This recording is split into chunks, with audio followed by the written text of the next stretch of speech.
What's cracking, yo? Welcome back to Boo TV. Appreciate you for stopping in. Like, comment, subscribe, hit the bell, stay notified, and let's get into the topic for today.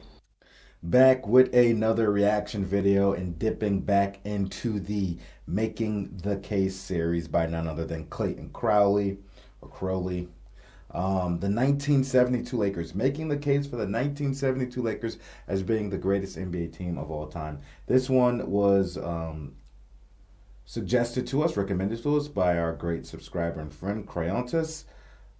He's definitely a big fan of this channel. Well, not my channel, but Clayton's channel, always pushing that good content from there. He says, I think the whole series and channel is worth reacting to, but it's criminal that this particular video is not reacted to enough. Hope you have fun with it. As always, with your recommendations, sir. I have a lot of fun and a lot of good education with the stuff you send me. So respect to you, my brother. I appreciate the recommendation and also using the video and content recommendation video for leaving the comments for recommendations, because it helps me organize and easily access everybody's recommendations for me. So go check out that video and drop your recommendations there if you can. I'm going to shut the hell up and let's learn something here about the 1972 Lakers and see why they have a good case as being the greatest basketball team of all time. Let's get into it. What's the goal of basketball? To win, right? But not just to win individual games. The ultimate goal is to win a championship. Of course, basketball is a team sport. Championships are won by the most complete, most inspired team. Every champion deserves credit, but the question on my mind is, who's the greatest team of all time? With apologies to Bill and Wilt, I have a list of 8 teams since 1970 that I want to look at as having a claim to that distinction. It is a loaded question, and one that I ultimately can't answer. Is it the teams that were frontrunners from beginning to end? The ones who were unbeatable at their peak? Maybe the ones who tapped into something special and overcame countless obstacles? There is no right answer. It's your job to make your own call. And it's my job to make the case. So today, I'll be making the case for the 1972 Los Angeles Lakers as the greatest basketball team of all time.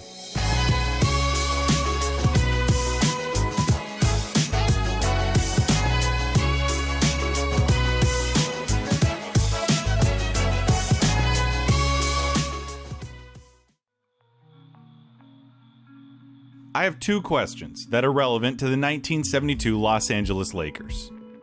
What's worse? To be great? To compete and to reach and to dream and to come so close to your dream, only to see it fall away? Or to never have had a chance in the first place?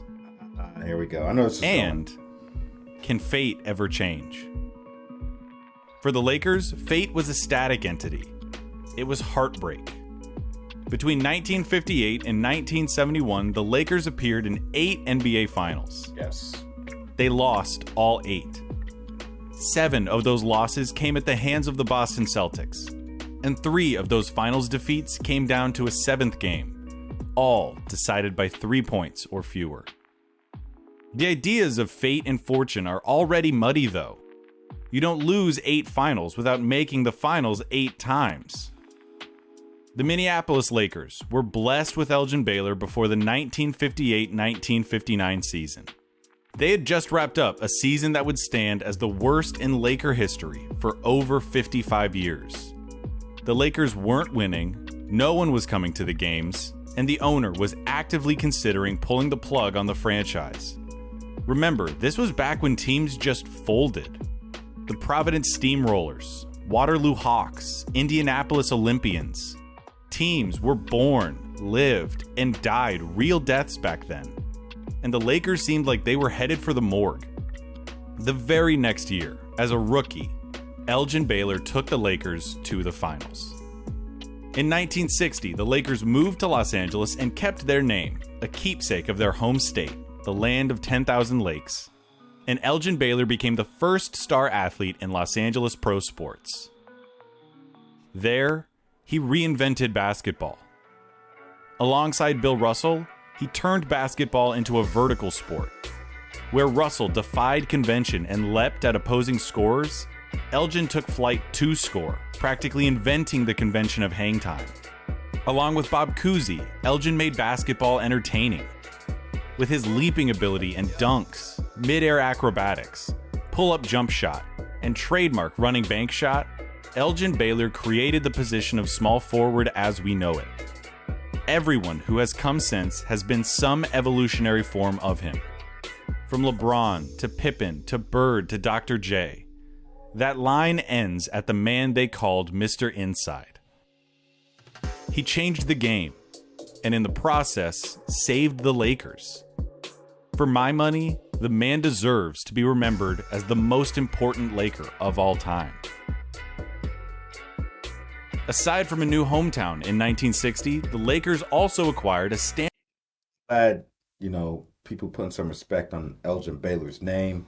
I've been hearing a lot of talk recently saying if LeBron James wins a second championship with the Lakers, would he be a top 5 Laker of all time? This isn't me throwing darts at LeBron James. This is me throwing darts at people that have the notion to even consider that, given the pantheon of Laker greats in the past. 2 championships by LeBron was going to put him over Shaq, Kobe, Magic, Kareem, Elgin Baylor. That's just 5. I haven't gotten to the other ones. That's just 5 that have a much better track record with the Los Angeles Lakers than LeBron James, even if he won the second championship. See, these topics that they bring up for discussion blow my mind. LeBron James has nothing to do with that. These people trying to force him into these conversations makes no sense to me. Standout prodigy from the University of West Virginia, one Jerry West.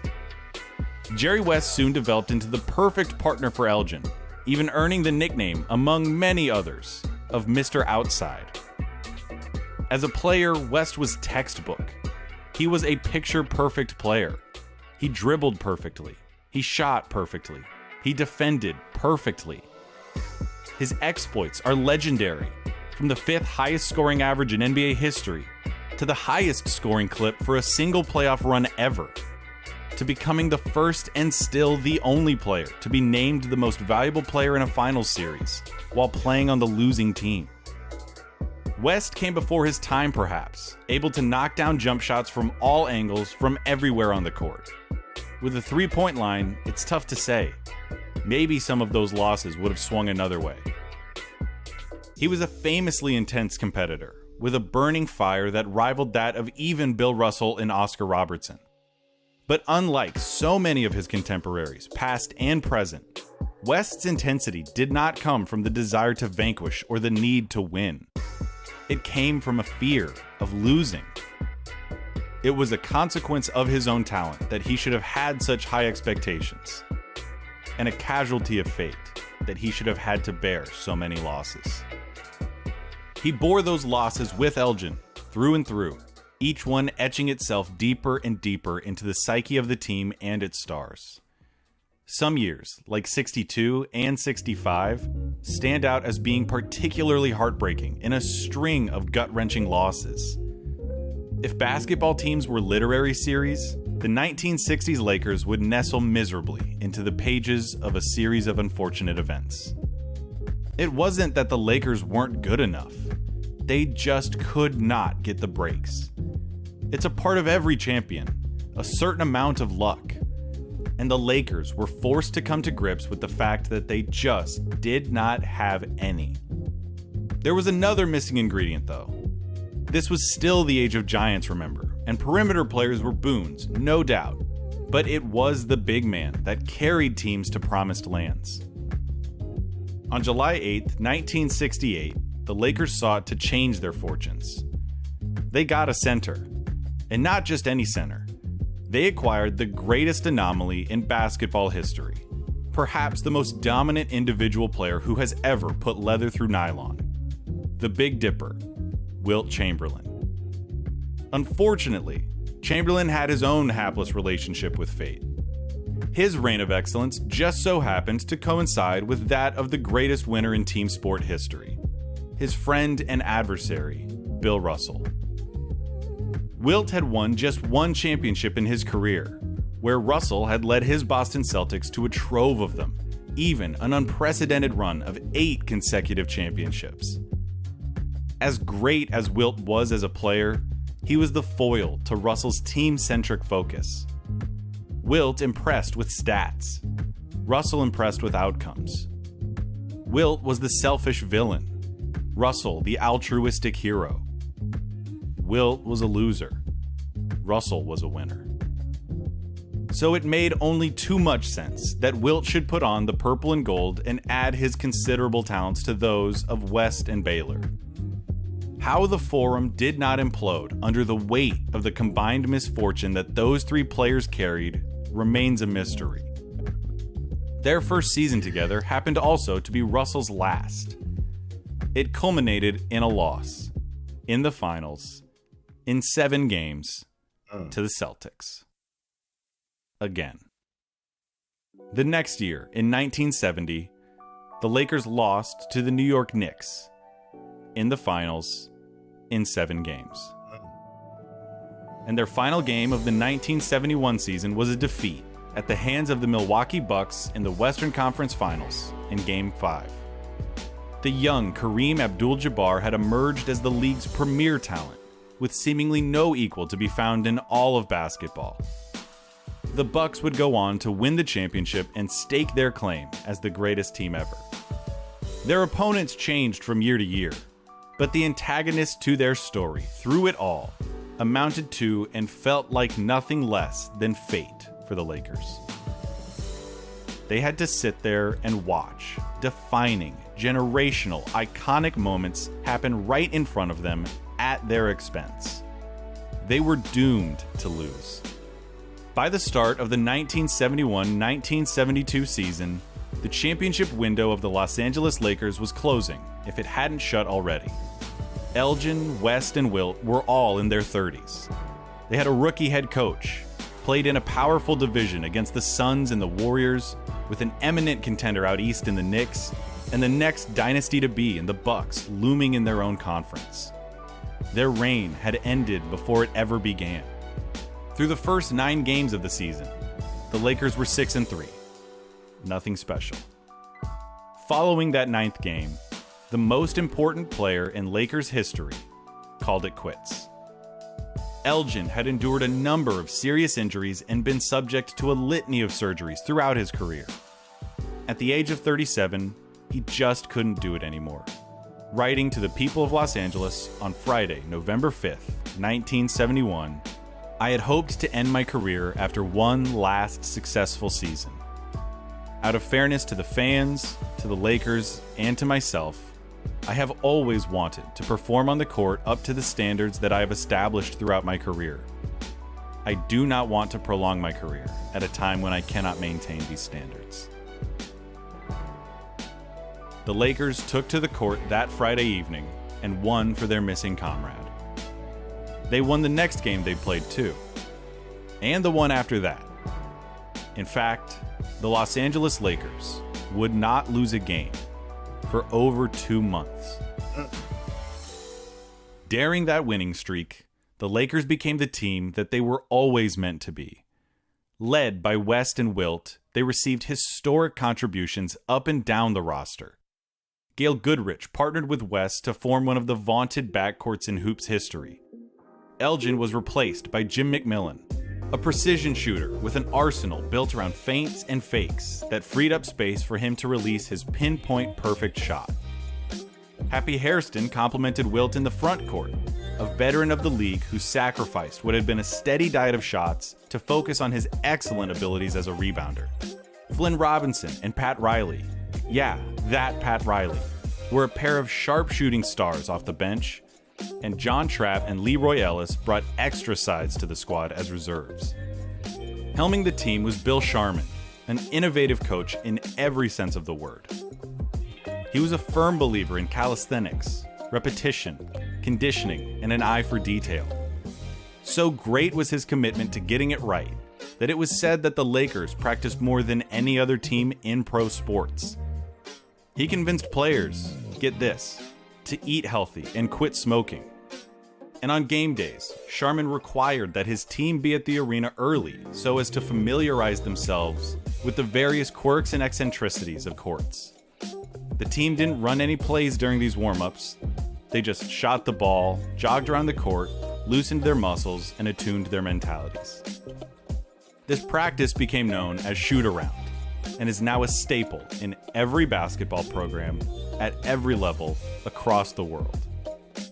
The results speak for themselves. Now, there are a lot of famous streaks in sports. Richard Petty won 10 races in a row in 1967. Joe DiMaggio recorded a hit in 56 consecutive games in 1941. The UCLA Bruins men's basketball team won 7 consecutive championships between 1967 and 1973. The Oakland A's 20-game win streak was immortalized in Michael Lewis's outstanding Moneyball. But if there is one streak that deserves the demonstrative title as the streak, it is the 1972 Lakers win streak. Those Lakers won 33 games in a row. It remains the longest win streak in Major League American pro sports history. In those 33 games, the Lakers began exercising their demons. They exacted revenge and righted wrongs that they had borne for over a decade. Although West had entered a new phase of his career and was far removed from setting scoring records for playoff runs, the man was still every bit of the perfectionist, still delivered the most complete package of any player in the league. I mean, by this point, West was the logo of the goddamn league. He was the second leading scorer on the Lakers, separated by decimal points from Goodrich, and paced the entire NBA in assists. He finished as the runner-up for MVP and was as dangerous as he was experienced. There was nothing that you could put in front of Jerry West that he hadn't dealt with before. He could beat you on both ends, go to the hole, pick you apart from outside, control the tempo of the game with only a thought. And then, when he was inevitably double-teamed so as to save his opponent from embarrassment, he had evolved into one of the preeminent distributors in basketball. On an average night for Jerry West, you were getting 26 points, 5 rebounds, 10 assists, and first-team all-defensive stopping power. And when the moment got big, when the man was rolling and the game came down to the wire, you got to find out why they also called him Mr. Clutch.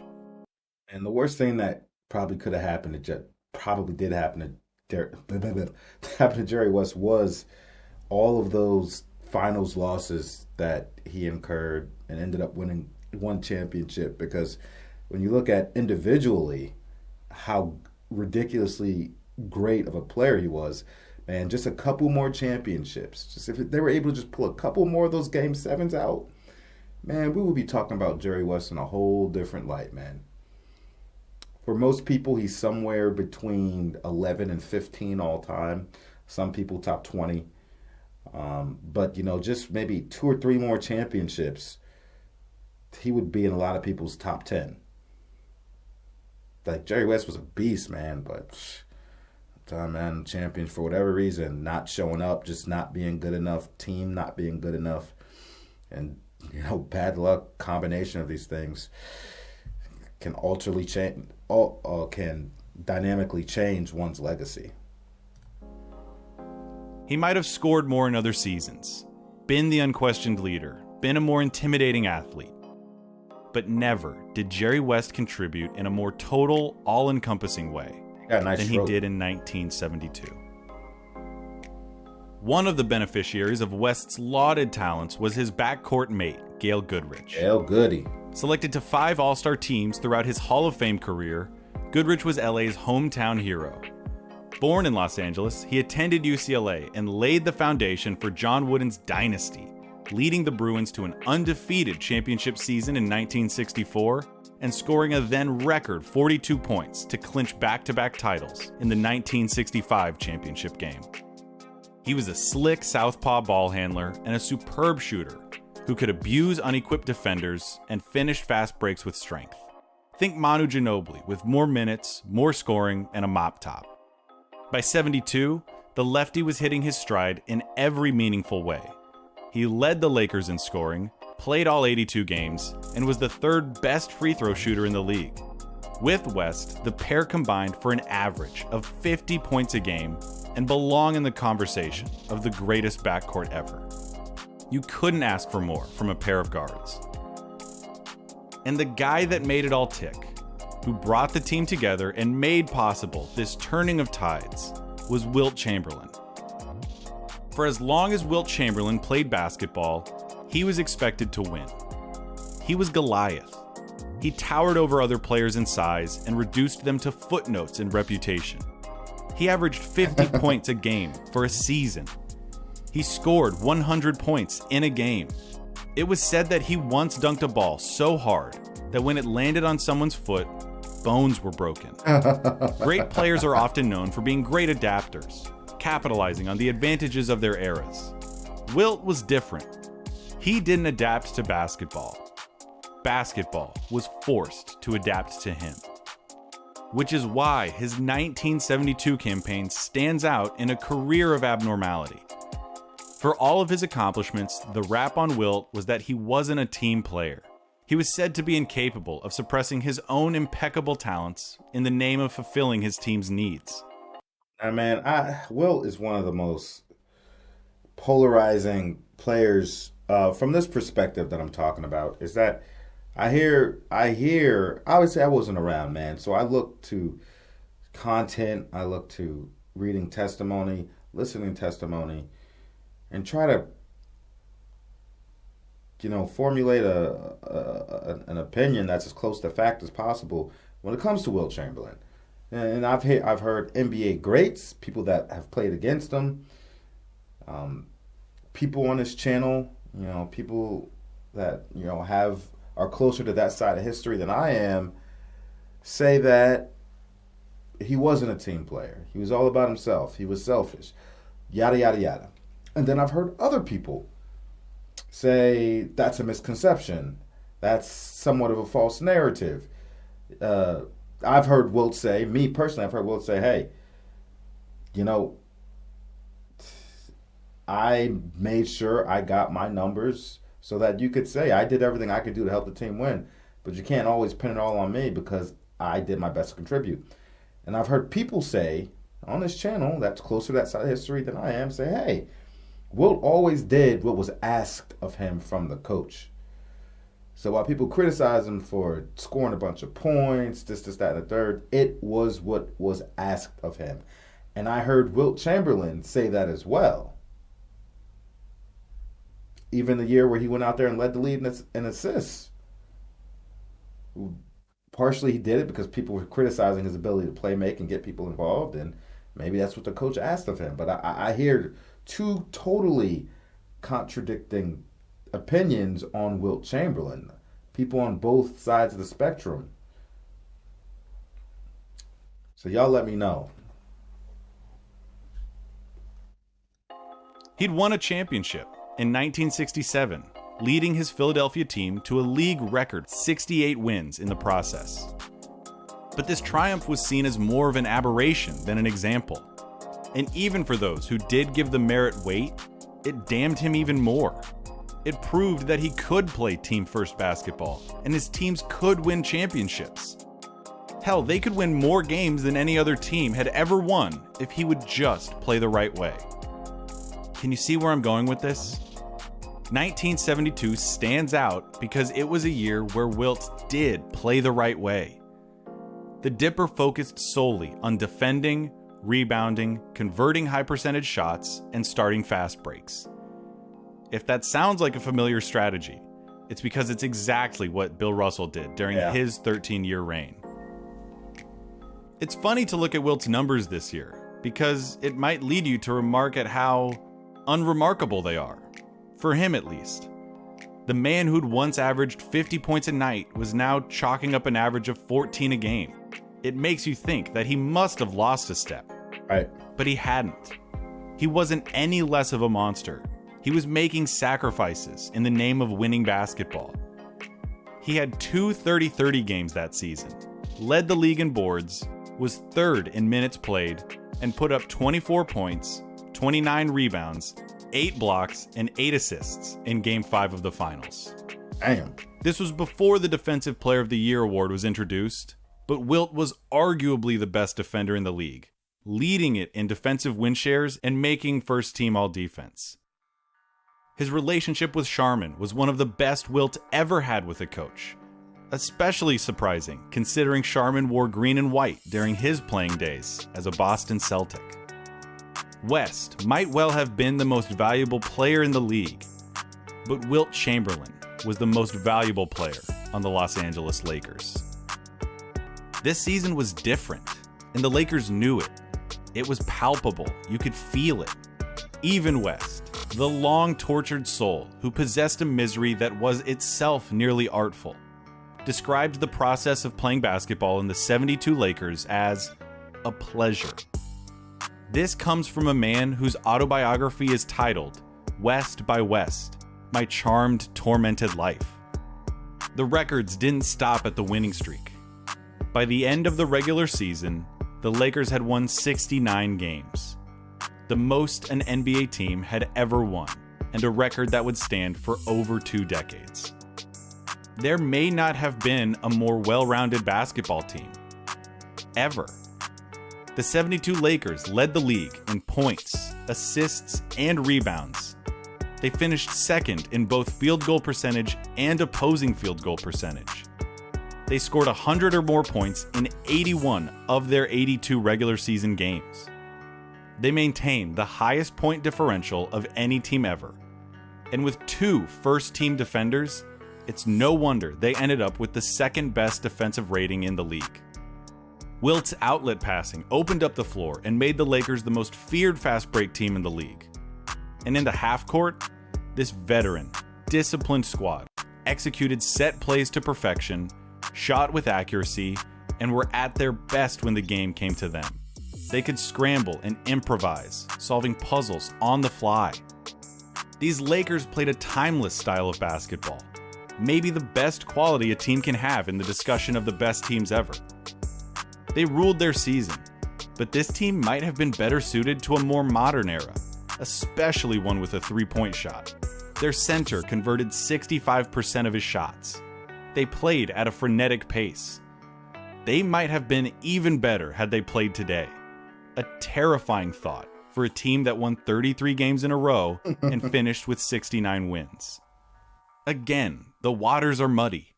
This was a team tortured by fate for nigh on a generation. Is it fitting or ironic that they should have this transcendent season, one touched by nothing less than destiny?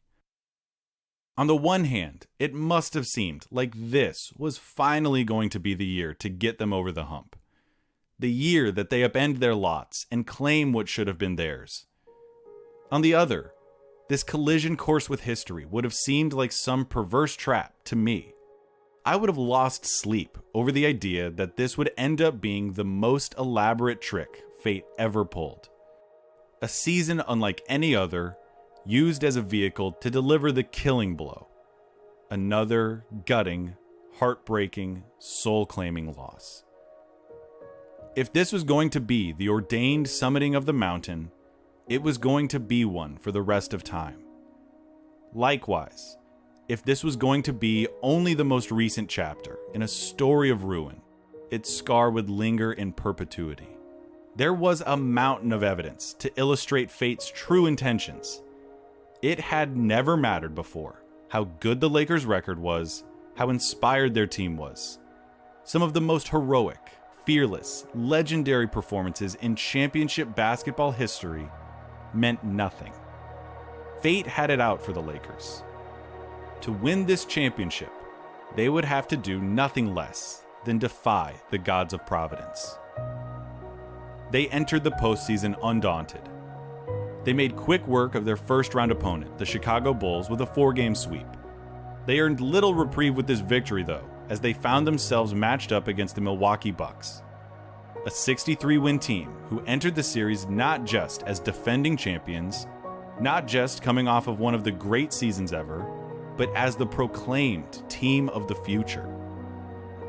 The center matchup between reigning league MVP Kareem Abdul-Jabbar and Chamberlain took center stage as the two Titans went to war. The series did not disappoint. It featured damn near everything.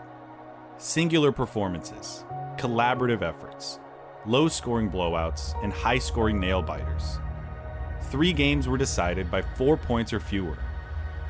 The Lakers won all 3.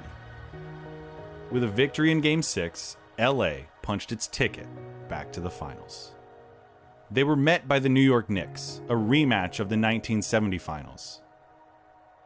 Here they were, the final step.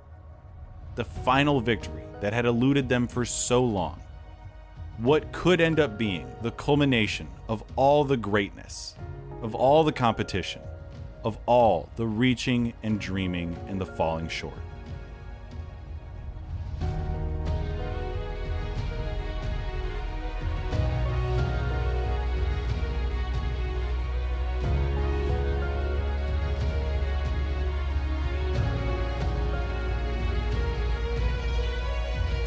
Yo, West and Goodrich be killing the mid-range J and the pump fakes.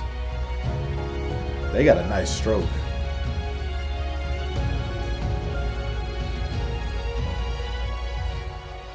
It took 3 days for the championship victory to really set in for West. He couldn't believe it. The season was over, and his was the team left standing. They'd done it. Gail Goodrich, the hometown hero, led the series in scoring. Wilt Chamberlain, the selfish villain, the moody individual, the loser, was named the Finals MVP for the most successful basketball team the game had ever seen. It took years. It took over a decade of contending. It took tears. It took courage and determination beyond measure to fall again and again, to contemplate the worth of the pain, and to fight again all the same. It took the greatest basketball team of all time to beat fate. The 1972 Los Angeles Lakers walked off the court as just that, the greatest basketball team ever. And as champions. Finally.